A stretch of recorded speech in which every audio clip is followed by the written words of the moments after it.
All right, in the third part of this reactivity series, we talk about rusting, and of course, do take note, rusting is only for iron, right? Other metals, we say they corrode. In fact, you go to look at dictionary, rusting, they will say the reddish brown solid form, which only applies to iron 3 oxide, right? If it's copper 2 oxide, it won't be reddish brown. So rusting is only for iron, right? What we need is water and oxygen. Of course, under acidic condition and presence of salt, all right? Actually, iron rust even faster. So if you have a dream home that you want to stay by the sea, all these things, then you need to do uh, additional caution to take care of any iron material down there because it actually will rust faster. As you are near the sea, there is seawater, there's salt. All right. So technically, there are two different ways of protecting iron from rusting.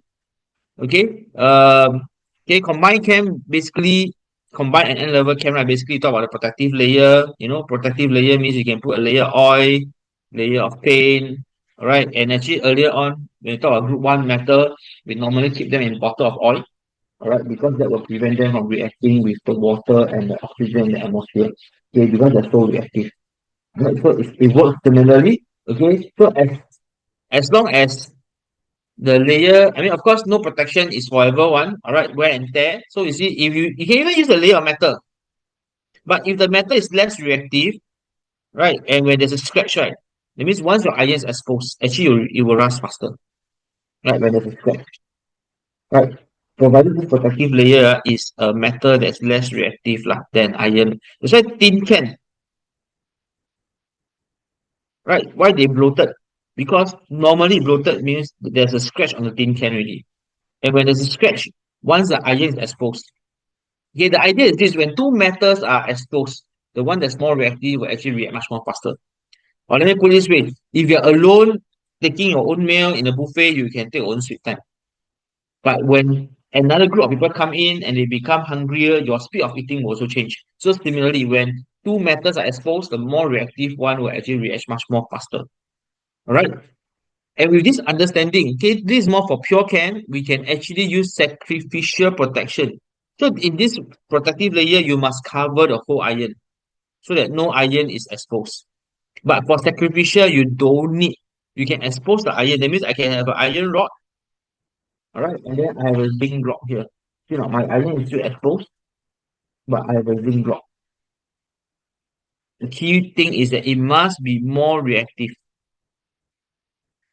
Okay, when zinc is more reactive, actually it will react with the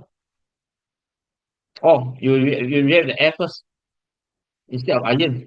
So it sacrifices itself and protect the iron from rusting. So similarly, all right, no method is whatever. When the zinc is used up, the iron will also rust. So what we need to do is we can change the zinc block. That means we just need to take out the zinc block and then replace the new one. So you don't need to do the whole thing for the whole iron.